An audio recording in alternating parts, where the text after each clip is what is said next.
La traición se paga con sangre. El caballo galopa frenéticamente por la hacienda en la oscuridad de septiembre de 1880. El coronel Gervasio de Almeida, con sus 58 años de dominio absoluto sobre todo lo que sus ojos contemplan, desciende de la montura con movimiento que no refleja prisa sino propósito.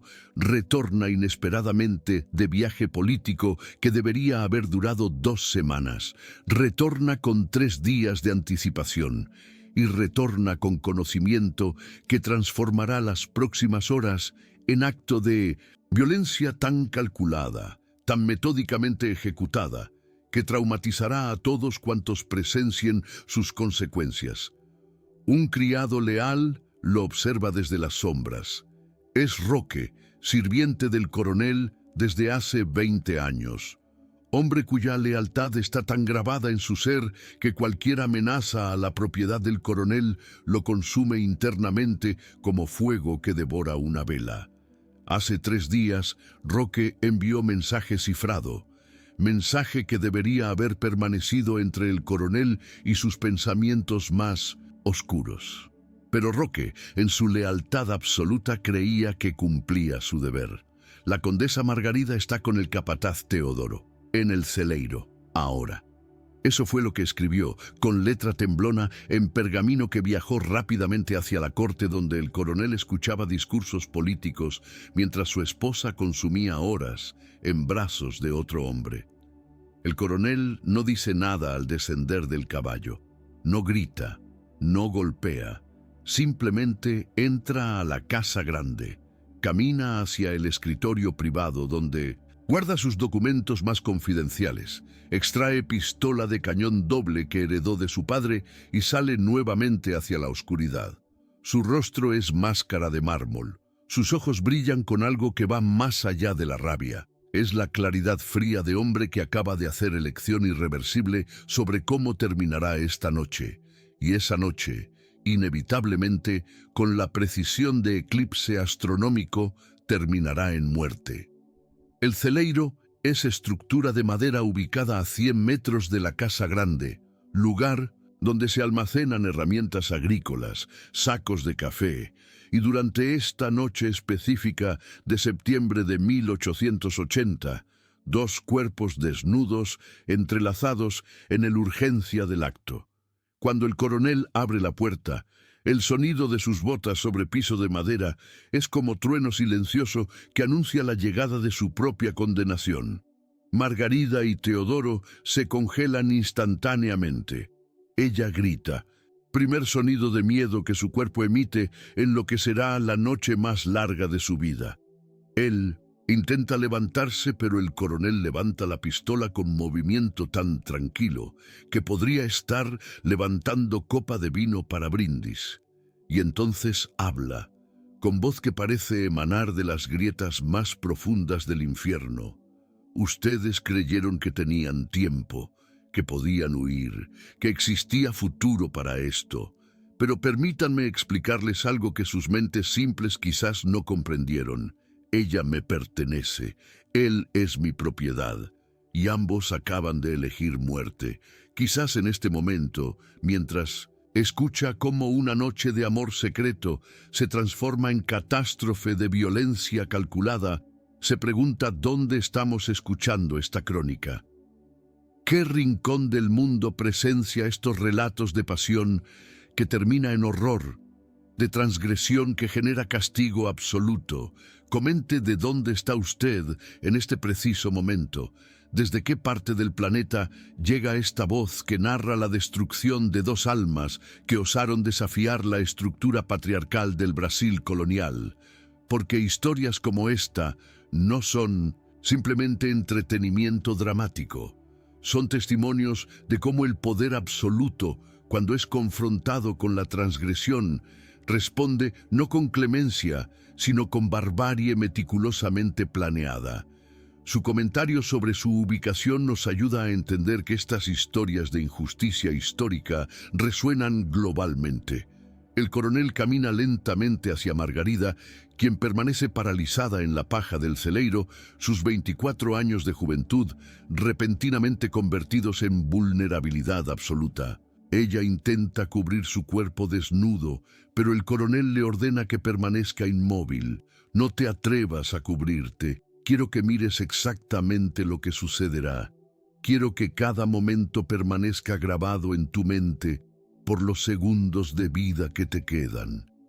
Y entonces, dirigiéndose a Teodoro, quien ha saltado del lecho y está buscando desesperadamente sus ropas, tú, vístete y camina hacia la puerta. Mis capataces te están esperando. Iremos al celeiro grande. Allí completaremos esta conversación sobre las consecuencias de tocar lo que me pertenece. Teodoro obedece porque no tiene opción, porque la pistola del coronel permanece constantemente orientada hacia su pecho, porque conoce instintivamente que cualquier acto de resistencia, cualquier intento de escape, resultará en muerte inmediata y relativamente misericordiosa. Mientras menos deseable es cualquier muerte, prefiere ser aquella que llegue pronto. Así que se viste en silencio, con dedos que tiemblan no de miedo, sino de la terrible claridad de que ha cometido el error más fatal de su vida. Un error que no solo lo matará a él, sino que condenará a la mujer que ama a sufrir el mayor tormento imaginable, ser testigo de esa muerte. El coronel no mata a Teodoro esa noche en el acto. Lo arrastran los capataces al celeiro grande, al celeiro de herramientas donde nadie oye los gritos. Margarida es transportada en silencio a la casa grande, donde dos matronas la encierran en cuartos sin ventanas, bajo vigilancia absoluta.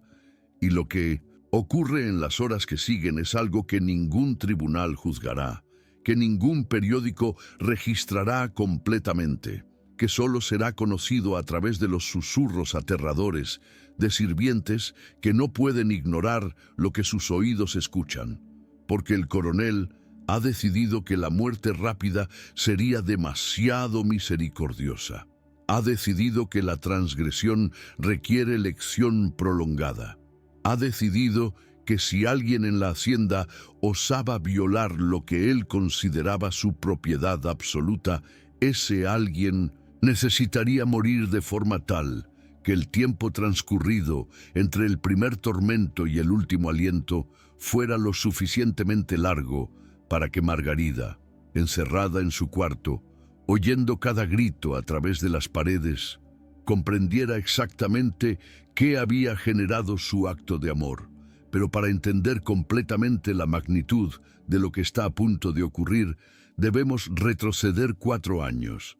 Debemos viajar a 1876, cuando el coronel Gervasio de Almeida, viudo de 3 años y solitario en su palacio vacío, tomó decisión que cambiaría el destino de 3 personas. Buscaría esposa joven, no por amor. El coronel era incapaz de amor, ese sentimiento que requiere vulnerabilidad que su alma había perdido décadas atrás. Buscaba esposa porque la sociedad esperaba que un hombre de su riqueza tuviera compañera, porque el sexo de una mujer joven ofrecía placer que su cuerpo envejecido anhelaba, y principalmente porque esposa joven era propiedad que podía exhibir y controlar de forma absoluta. Margarida de Sousa provino de familia aristocrática que había perdido fortuna durante años de mala administración. Su padre murió dejando deudas masivas. Su madre enfrentaba pobreza dignificada, esa pobreza de aristocracia arruinada donde se mantiene apariencia pero no hay dinero para mantenerla. Margarida tenía 24 años cuando el coronel propuso matrimonio. No fue propuesta romántica, fue transacción comercial. El coronel pagaría deudas de la familia. A cambio, Margarida se convertiría en su esposa, su posesión, su propiedad legal que le daría derecho a su cuerpo, su tiempo y su obediencia absoluta. La familia de Margarida aceptó porque no había alternativa. ¿Qué futuro tenía ella si no se casaba? Quedarse soltera significaba pobreza perpetua. Casarse con un hombre pobre significaba más pobreza. Pero casarse con Coronel Gervasio, aunque fuera hombre de 52 años con temperamento que rumores describían como paranoico, significaba seguridad financiera. Margarida fue presentada como novia radiante en la ceremonia de boda de 1876. Pero quienes observaban con cuidado podían ver la verdad en sus ojos. Miedo absoluto. Los primeros meses de matrimonio fueron de descubrimiento aterrador.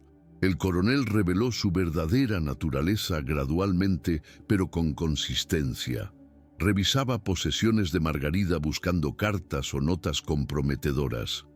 Interrogaba a criadas sobre cada conversación que Margarida tenía. La acompañaba a misa para asegurarse de que no hablaba con otros hombres. La prohibía salir sin su permiso expreso y en su compañía constante.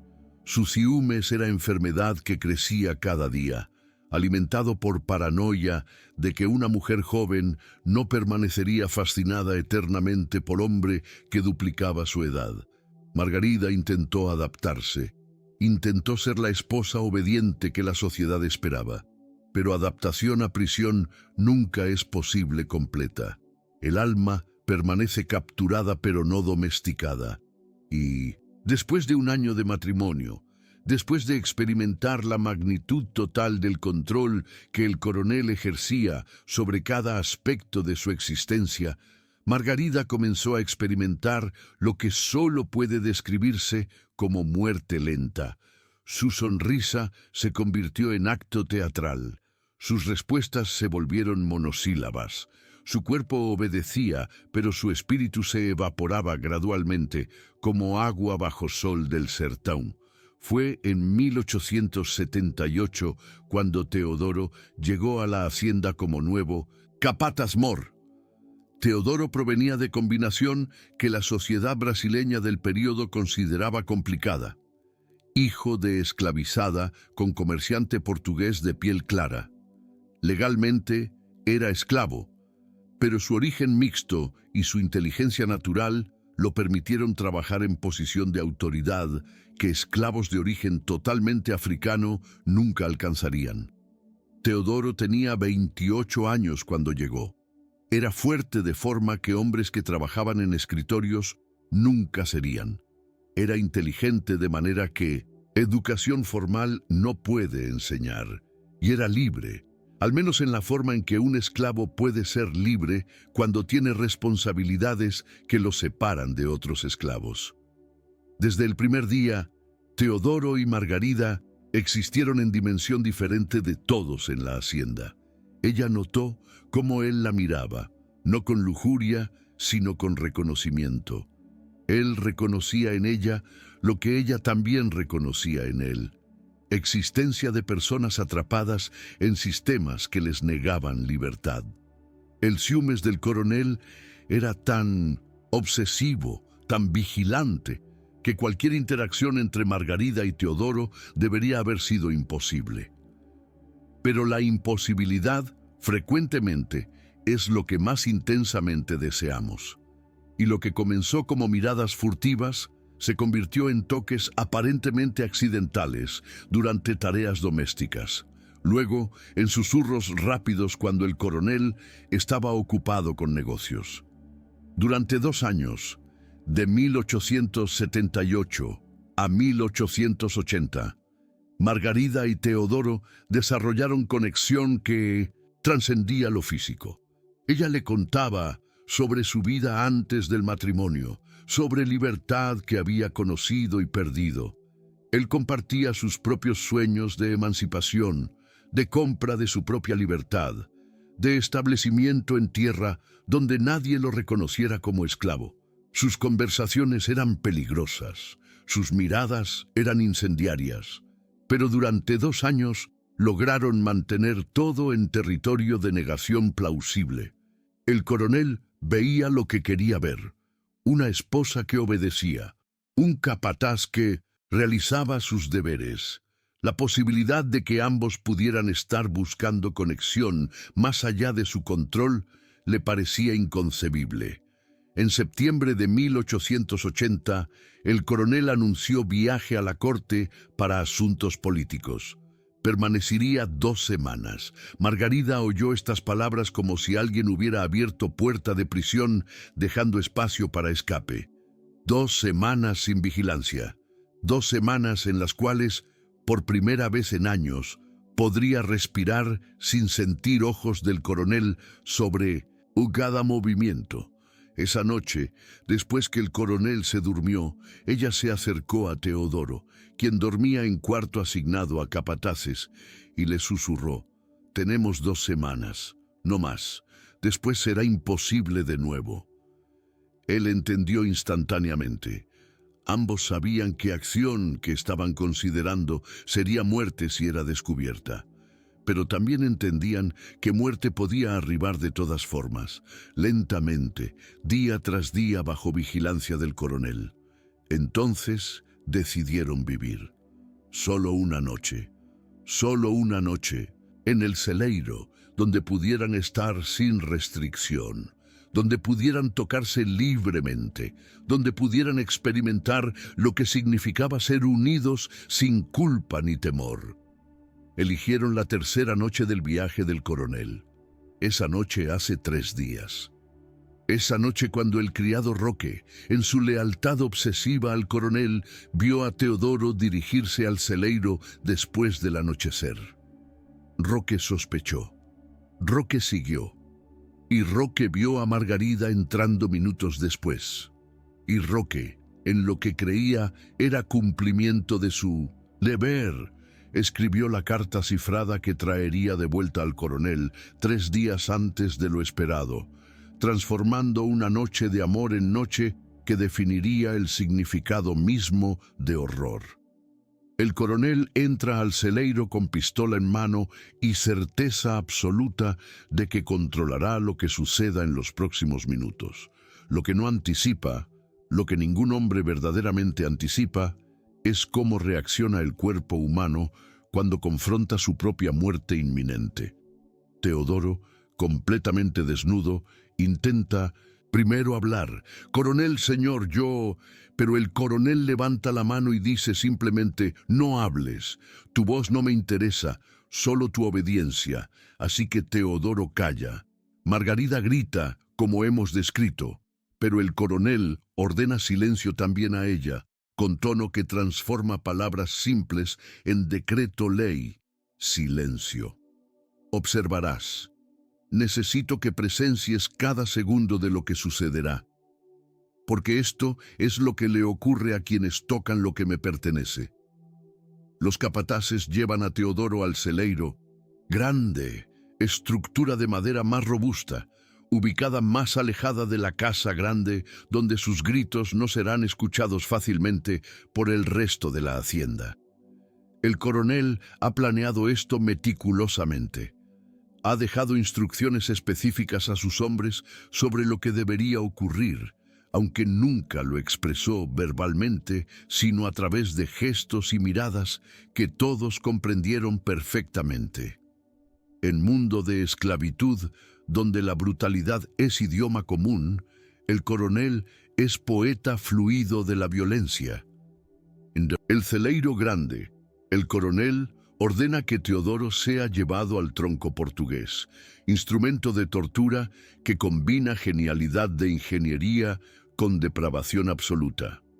El tronco consiste en barra horizontal de madera con 8 perforaciones, 2 para cabeza, 2 para torso, 4 para extremidades. Teodoro es posicionado de forma que su cabeza y torso quedan verticales, pero sus piernas pasan a través de perforaciones ubicadas más abajo, de forma tal que cuando el dispositivo es rotado, su cuerpo completo es suspendido horizontalmente pero con cabeza pendiendo hacia abajo en ángulo que fuerza toda la sangre del cuerpo hacia el cerebro. La presión intracraniana comienza casi inmediatamente. Teodoro siente primero hormigueo en extremidades, efecto de redistribución rápida de fluidos corporales. Luego siente presión en sinuses, en temporales, en la base del cráneo. Su visión se vuelve roja, literalmente, porque los vasos sanguíneos en sus ojos comienzan a reventarse bajo la presión. El coronel observa todo esto con satisfacción tranquila. Ha investigado este procedimiento, ha hablado con otros coroneles que han utilizado técnicas similares. Entiende que la belleza del tronco portugués es que muerte viene lentamente. Lentamente lo suficiente para que la víctima entienda completamente su propia mortalidad. Margarida es traída al celeiro para que sea testigo. Es forzada a permanecer a distancia de solo 2 metros de Teodoro, donde puede ver cada detalle de su sufrimiento, pero está demasiado lejos para ayudar. El coronel la posiciona y dice con voz que nunca temblará: aquí permanecerás. Durante todo el tiempo que él permanezca en este tronco, tú permanecerás aquí observando. Quiero que veas exactamente lo que su amor te cuesta. Quiero que cada imagen se grabe en tu memoria para que durante tus últimos momentos sepas que tú causaste esto. Las primeras 2 horas son las más difíciles de presenciar. Teodoro aún está consciente, aún está gritando. Primero en palabras, luego simplemente en vocalizaciones de dolor puro. Su cuerpo se convulsiona contra el tronco, músculos contrayéndose en intento fútil de aliviar la presión. Sangre brota de sus narinas, de sus oídos, de sus ojos. Su rostro se vuelve púrpura oscuro, luego casi negro. El coronel permanece de pie junto a él durante todo esto, ocasionalmente susurrando palabras que Teodoro ya no puede procesar cognitivamente, pero quizás, en algún nivel primitivo del cerebro aún consciente, aún escucha. Ella te ve. Ella está aquí. Ella está viendo exactamente cómo mueres por haberla tocado. En la 3ª hora, Teodoro pierde conciencia. Su cuerpo cesa los movimientos convulsivos. Su rostro permanece inmóvil, aunque su sangre continúa circulando hacia su cerebro a través de los vasos que aún no han colapsado completamente. El coronel verifica si continúa respirando. Sí, respira aún, aunque apenas. Y así el coronel lo deja suspendido, permitiendo que la gravedad continúe su trabajo lentamente. Inexorablemente, el tiempo se vuelve extraño cuando se contempla muerte en progreso. Las horas pasan como minutos, o quizás los minutos pasan como horas. Margarida ha dejado de gritar hace tiempo, ahora simplemente observa, su mente fragmentándose en tiempo real bajo el peso de la visión de su amante muriendo, de manera que parece diseñada específicamente para maximizar el sufrimiento. En la 4ª hora, Teodoro convulsiona una última vez. Su cuerpo se sacude violentamente durante 30 segundos, como máquina eléctrica siendo activada. Luego cesa completamente. Su respiración se detiene. El coronel espera 5 minutos más para asegurarse. Luego ordena que el cuerpo sea removido del tronco. Cuando es bajado, la cabeza y cuello de Teodoro caen hacia atrás en ángulo imposible. La estructura de su cuerpo ha sido destruida internamente por las horas de presión. El coronel observa el cuerpo inerte y dice a Margarida, con voz que permanecerá grabada en su memoria durante los minutos de vida que le quedan: esto es lo que ocurre cuando alguien toca mi propiedad. Esto es educación. Y ahora vamos al lago, porque tú también necesitas comprender las consecuencias de tu traición. El camino hacia el lago toma 30 minutos a pie. Margarida es conducida por los capataces, su mente ya no funcionando en modo coherente. Ha visto morir a su amante durante 6 horas. Ha escuchado cada grito. Ha visto cada convulsión.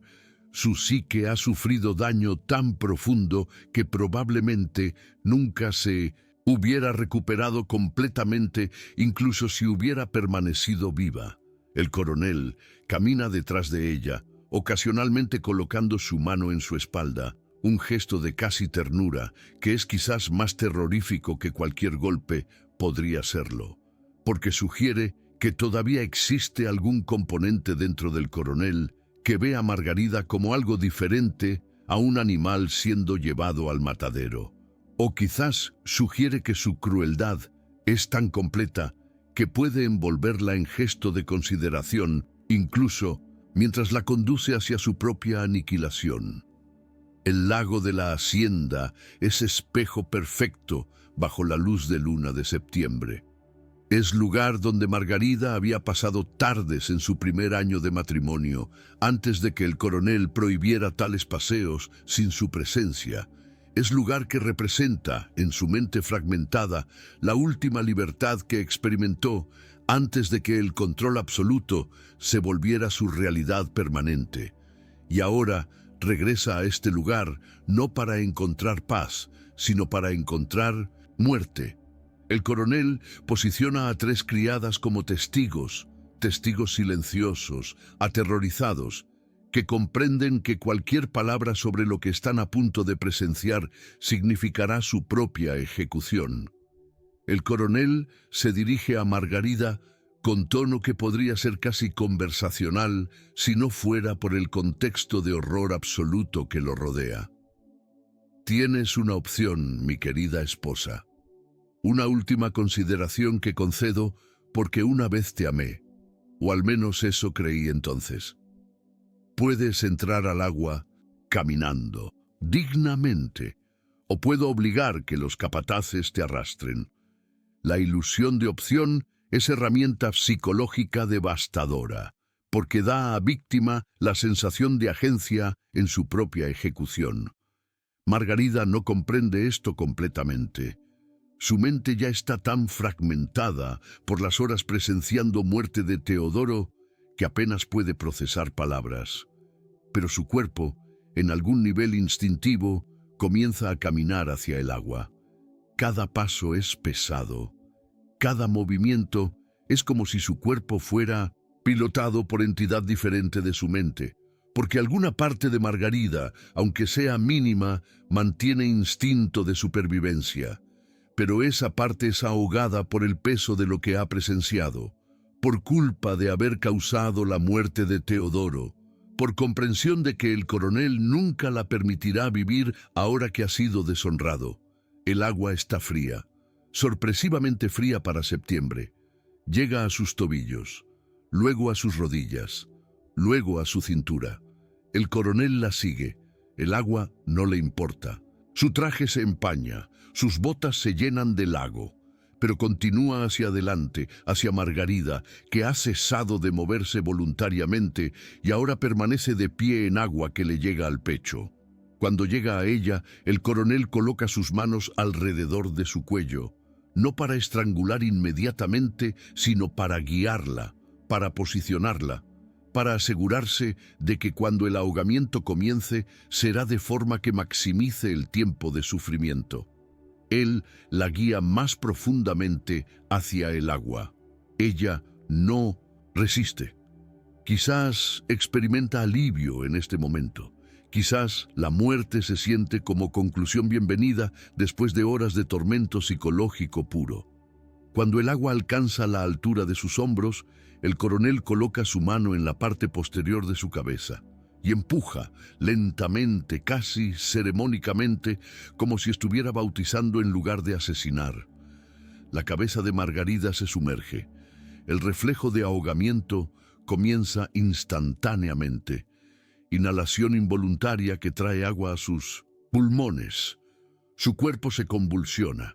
Sus brazos se retuercen buscando la superficie que está a solo 30 centímetros, pero es mundo completamente inalcanzable. El coronel permanece perfectamente inmóvil, su mano presionando con consistencia, sin apresurarse, permitiendo que cada segundo transcurra en su plenitud. 3 minutos. Eso es aproximadamente cuánto tiempo toma ahogar a persona promedio cuando el reflejo de ahogamiento complica la respiración final. Durante esos 3 minutos, el cuerpo de Margarida lucha. Sus pulmones queman, Sus ojos se abren bajo el agua y ven solo oscuridad y paredes líquidas. Sus células cerebrales comienzan a morir por falta de oxígeno. Es forma de muerte que, aunque final, es también lenta en su velocidad psicológica. Cada segundo es eternidad de sufrimiento concentrado. El coronel no retira su mano después de 3 minutos. Continúa presionando. Continúa sosteniendo cabeza de Margarida bajo agua. Porque quiere asegurarse completamente de que no hay posibilidad de que ella respire nuevamente. Los movimientos de su cuerpo se vuelven menos frecuentes después de 3 minutos. Se vuelven espásticos. Se vuelven reflejos únicamente. Respuesta del sistema nervioso a la falta de oxígeno. No respuesta de mente consciente porque la mente ya ha cesado.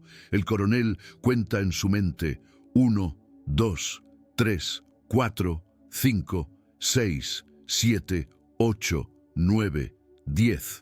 Y solo después de 10 minutos completos de presión ininterrumpida, cuando está absolutamente seguro de que Margarida ha experimentado muerte cerebral y que ninguna intervención médica podría salvarla, incluso si fuera aplicada inmediatamente, retira finalmente su mano. El cuerpo de Margarida flota cara hacia abajo. Sus brazos flotan a sus lados. Su cabello, que el coronel alguna vez admiró y que causó tanto de su obsesión y celos, flota alrededor de su rostro como algas acuáticas. El coronel observa durante un momento largo y luego, desde su garganta, emite sonido. No es grito, no es llanto, es vocalización primaria, sonido que animal produce cuando sufre daño tan profundo que la psique se fractura bajo el peso. Es sonido de mente que ha alcanzado límite de su propia estabilidad y ha cruzado hacia el lado de aquello que no regresa jamás. Entonces saca el cuerpo del agua, lo arrastra hacia la orilla, lo coloca sobre pasto y se sienta junto a él, mirando el rostro inerte de la mujer que mató, mientras las 3 criadas permanecen congeladas en sitio, testigos aterrorizados de acto que las marcará por el resto de sus vidas. ¿Fue esto justicia? ¿Fue esto honor defendido? ¿Fue esto expresión válida de control sobre propiedad que le pertenecía? En la mente del coronel, quizás sí. Pero en el universo moral de cualquier persona racional, lo que ocurrió fue simplemente manifestación de violencia patriarcal, de control sexista absoluto, de horror que la sociedad de 1880 permitía porque permitía. Y permitía porque los hombres, como el coronel, tenían poder absoluto sobre aquellos sin voz.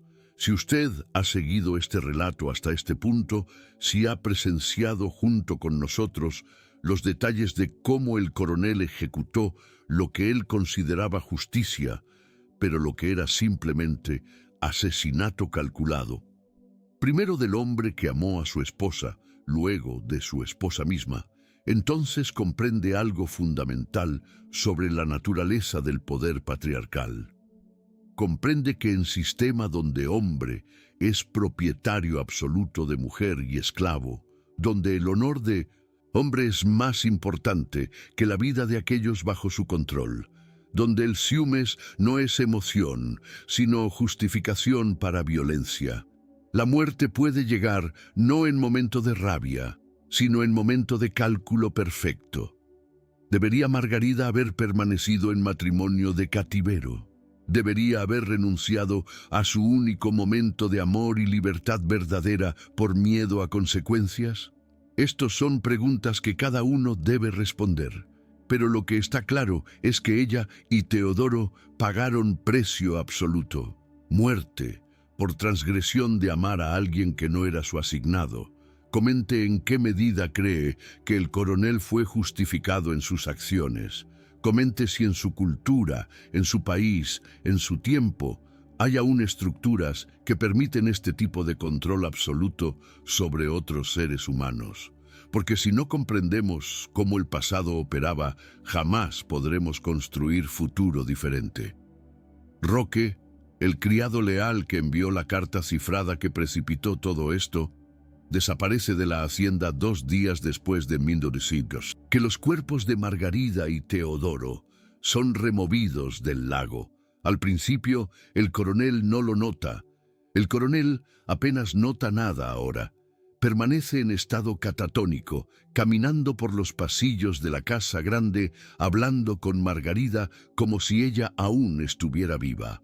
Roque, sin embargo, comprende perfectamente lo que ha sucedido, comprende que al delatar a Margarida y Teodoro ha iniciado cascada de eventos que resultó en 2 muertes, y comprende que si el coronel eventualmente sale del estado de shock en que se encuentra sumido, la próxima acción lógica sería asesinarlo a él también. ¿Por qué? ¿Por qué el coronel permitiría vivir al hombre que facilitó la transgresión? Roque escapa hacia la floresta que rodea la hacienda. Se pierde deliberadamente. Intenta comenzar vida nueva en comunidad de esclavos fugitivos, pero la culpa lo consume. No duerme, no come. Durante semanas permanece en el quilombo pero separado, rechazando compañía. Los otros esclavos fugitivos lo ven como hombre, perseguido. Y técnicamente lo es, pero lo persigue no autoridades, sino sus propios demonios internos. En octubre, 3 semanas después de haber huido la hacienda, Roque es encontrado enforcado en árbol cerca del quilombo. La nota que deja simplemente dice: «Yo causé esto. Las muertes son responsabilidad mía. Espero que el cielo sea más misericordioso que la tierra». El cuerpo de Teodoro es removido del tronco portugués después de 3 días. No porque el coronel ordene, sino porque otros, capataces, horrorizados por la vista de cadáver en descomposición, toman iniciativa de removerlo secretamente. Es enterrado en cementerio de esclavos, en tumba sin marcador. Nadie en la hacienda habla sobre esto. Es como si Teodoro nunca hubiera existido, excepto por hecho de que todos lo recuerdan, todos cargan trauma de haberlo presenciado morir. El cuerpo de Margarida es tratado con mayor ceremonia. Después de todo, es esposa del coronel, de familia aristocrática, de posición social elevada. Es removida del lago el día siguiente después de ahogamiento. Es envuelta en telas blancas. Pero cuando el sacerdote llega para preparar funeral, el coronel se vuelve violento. «No quiero funeral», grita. «No quiero que la gente venga. No quiero que hablen sobre ella. Simplemente entiérrenla». El sacerdote, asustado, obedece. Y Margarida es enterrada en cementerio de familia, pero sin misa, sin bendición, sin las oraciones que su religión prescribe para los muertos. El coronel se convierte en fantasma viviente en los días que siguen. Camina por la hacienda durante horas, hablando con aire vacío. A veces grita: «Margarida, ¿dónde estás? Ven aquí, necesito explicarte algo». «¿Por qué no respondes?». Otras veces simplemente solloza. No lágrimas de remordimiento, sino vocalizaciones de mente que ya no funciona correctamente. Los sirvientes lo evitan. No saben cómo responder a hombre que ha cometido actos tan horrendos, pero que ahora parece más víctima de su propio horror que perpetrador. El médico de la región es llamado. Examina al coronel y declara que sufre de condición nerviosa severa, probablemente causada por estrés. Recomienda descanso, aire fresco y medicinas sedantes. El coronel acepta las medicinas. Acepta aceite de láudano en dosis masivas, cualquier cosa que pueda silenciar las voces que escucha. Pero incluso con medicación, los gritos de Teodoro continúan llegando a sus oídos. Incluso dormido, sueña con rostro de Margarida emergiendo del agua, acusándolo, exigiendo explicación. 1 año después de los eventos de septiembre de 1880, el coronel permanece en Hacienda, pero es sombra de lo que fue. Ha envejecido décadas en meses. Su cabello, antes negro con toques de gris, es ahora completamente blanco. Su cuerpo, que mantuvo virilidad hasta sus 58 años, es ahora frágil. Su mente, que fue aguda y calculadora, es ahora laberinto de obsesiones y remordimientos. Continúa pidiéndole perdón a Margarida incluso después de estar seguro de que ella no puede escucharlo. En abril de 1882, exactamente 2 años después de las muertes, el coronel experimenta lo que el médico diagnostica como apoplexia, probablemente lo que ahora llamaríamos derrame cerebral. Cae en la casa grande, es llevado a su recámara, permanece inmóvil durante 3 días. Ocasionalmente parece estar consciente, sus ojos se abren, pero es incapaz de comunicarse. Y entonces, en la tarde del tercero día, simplemente cesa de respirar. El coronel Gervasio de Almeida muere a los 60 años. Habiendo vivido apenas 2 años en estado consciente después de haber cometido sus crímenes. Algunos podrían argumentar que esto es justicia, que los dioses, el universo, o simplemente la estructura misma del universo moral, castigó al coronel con locura y muerte temprana. Pero otros, aquellos que entienden que justicia verdadera hubiera sido juicio legal, compensación a familias de víctimas y encarcelamiento, comprenden que muerte del coronel no fue justicia, fue simplemente conclusión trágica a historia de horror, porque mientras el coronel sufrió 2 años de locura, Margarida y Teodoro perdieron sus vidas completamente. No hay simetría, no hay balance. No hay justicia verdadera en conclusión de esta historia. La hacienda Boa Sorte permanece abandonada durante 2 años después de la muerte del coronel. No hay herederos cercanos dispuestos a reclamarla. Los parientes distantes del coronel que podrían haber heredado se niegan.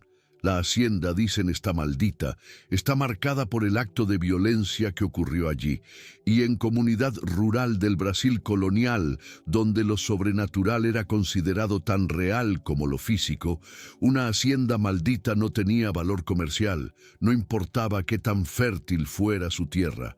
Los sirvientes que permanecían en la propiedad después de la muerte del coronel gradualmente desaparecen.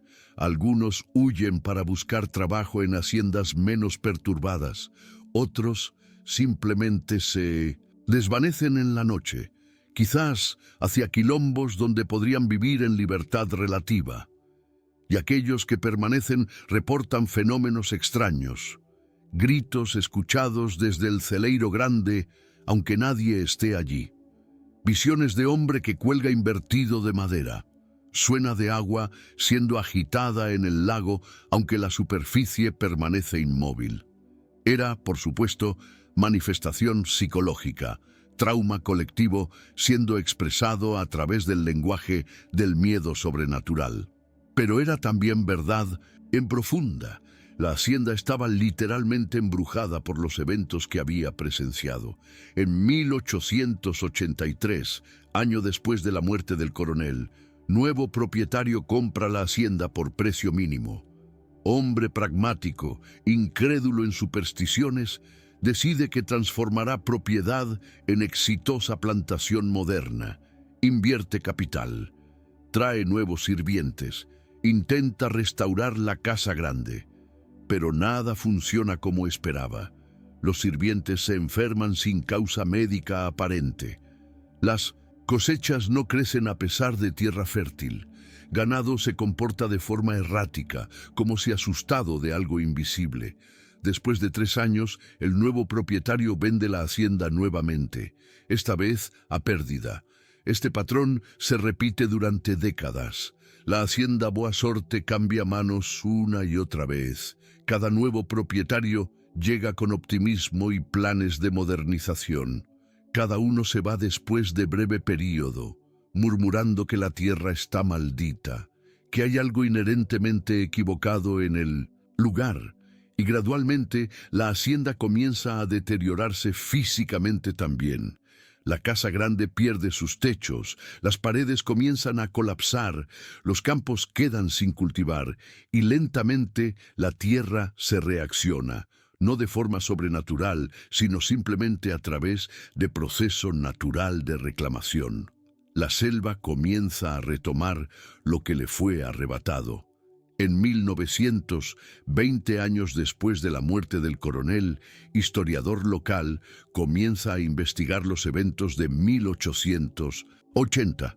Habla con ancianos que habían sido sirvientes de la hacienda, recopila testimonios, documenta lo que ocurrió, la confrontación, la tortura de Teodoro, el ahogamiento de Margarida, y luego escribe artículo en diario local exponiendo la verdad. Aunque, por supuesto, el artículo es leído por relativamente pocas personas, ya que la mayoría de la sociedad prefería dejar el pasado enterrado. Pero ese artículo tiene un efecto. Permanece en registro. Historiadores posteriores lo encuentran. La historia de la hacienda Boa Sorte comienza a ser citada en estudios académicos sobre violencia patriarcal en Brasil colonial. Se convierte en caso de estudio no solo de violencia sexual, sino de cómo sistemas de poder absoluto permiten que hombres cometieran atrocidades sin consecuencias legales. Se convierte en evidencia de qué manera la esclavitud, la misoginia y el autoritarismo se combinaron para crear ambiente donde asesinato calculado era posible y prácticamente impune. Teodoro es casi completamente olvidado. Su nombre aparece en algunos registros, principalmente como número, esclavo, capataz, propiedad, pero su humanidad es borrach de la historia. Roque, quien iniciara todo con su lealtad mal dirigida, es recordado solo como punto de entrada a tragedia.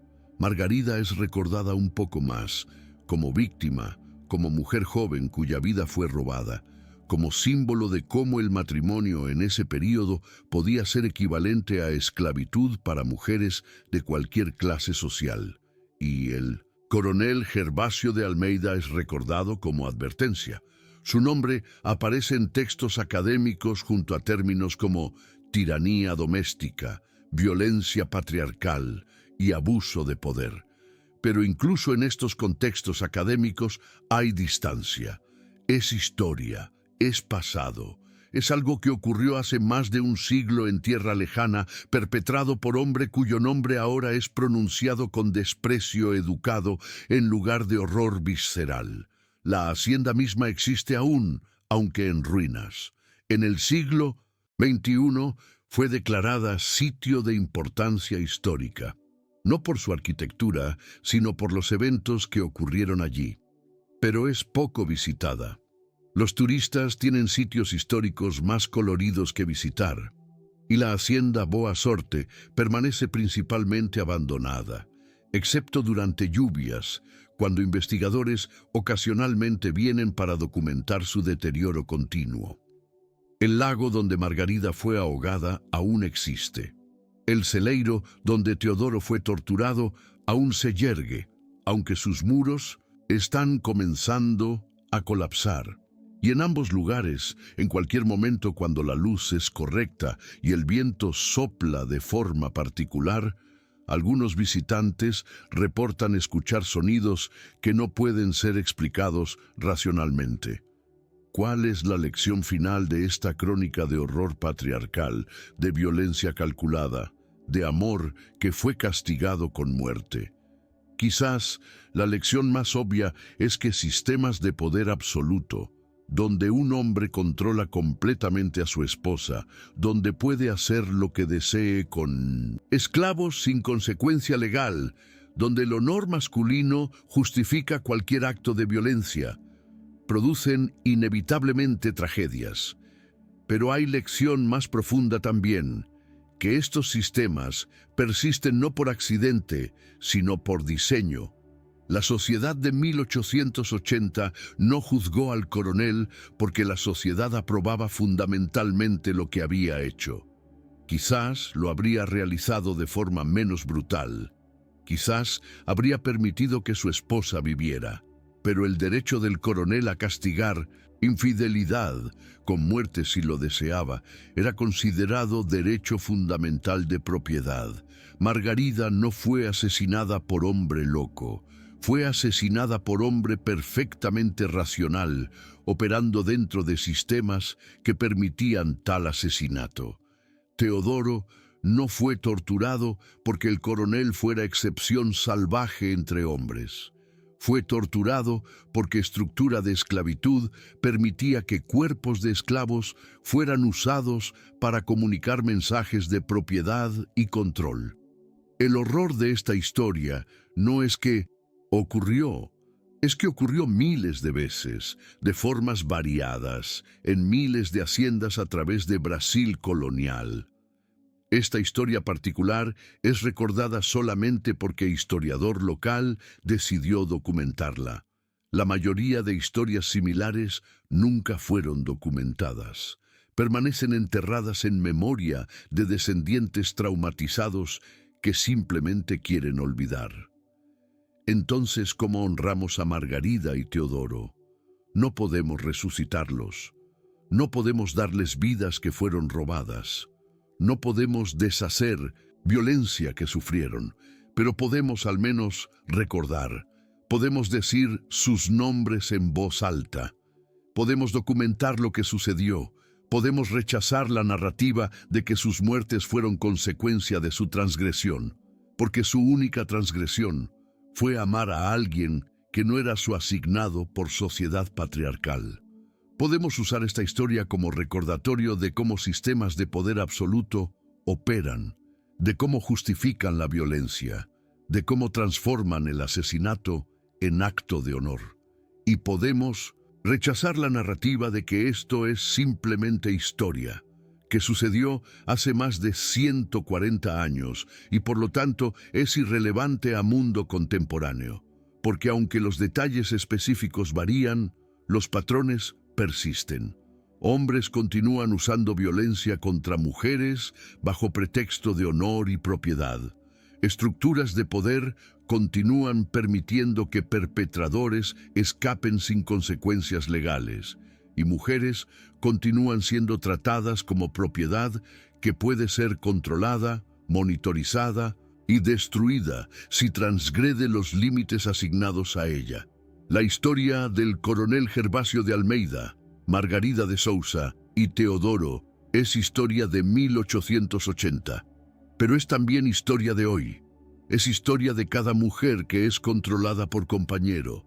Es historia de cada persona cuya transgresión sexual es castigada con muerte o violencia severa. Es historia de cada esclavo, histórico o contemporáneo, cuyo cuerpo es considerado propiedad disponible para abuso. Entonces, cuando usted escucha esta crónica, cuando presencia junto con nosotros los detalles del horror que ocurrió en hacienda remota en Brasil hace más de 140 años, recuerde que no es simplemente relato histórico, es advertencia, es recordatorio. Es documentación de cómo se ve el poder absoluto cuando es expresado en su forma más pura. No en gestos grandes, sino en actos calculados de violencia que son justificados por estructura social entera. La pregunta que debe hacerse entonces es, ¿en qué medida continuamos permitiendo estructuras similares hoy?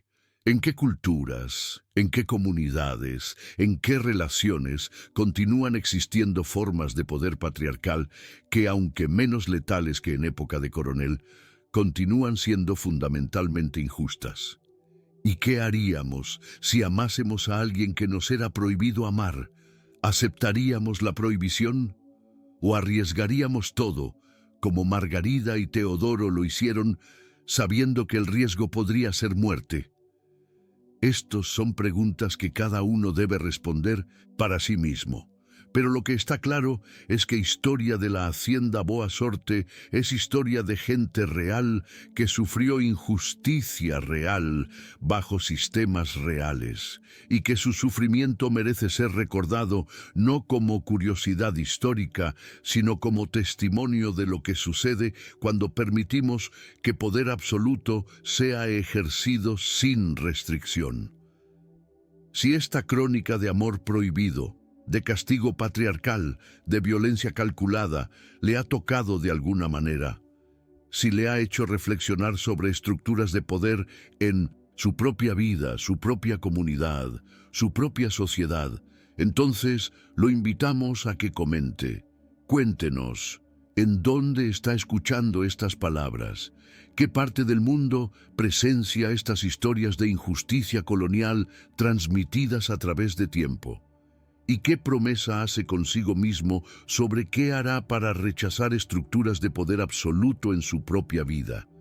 Porque historias como esta, historias de sufrimiento, de transgresión, de muerte, continuarán siendo contadas solo si hay personas como usted que comprenden su importancia, solo si hay personas dispuestas a escuchar y luego compartir lo que han escuchado. Su suscripción a este canal es más que apoyo a contenido. Es acto de resistencia contra el olvido. Es decisión de permitir que voces de Margarida y Teodoro y de miles de otros, cuyas historias nunca fueron documentadas, continúen siendo escuchadas. Gracias por acompañarnos en este viaje a través de horror del pasado colonial. Gracias por permitir que honremos memoria de aquellos cuyas vidas fueron robadas por sistemas de poder que no permitían transgresión. Y gracias por comprometerse mediante su suscripción a que estas historias de justicia robada, de amor castigado, de poder absoluto ejercido sin restricción, continúen siendo reveladas para generaciones futuras. Que sus nombres, Margarida, Teodoro, incluso el coronel como advertencia, no sean olvidados.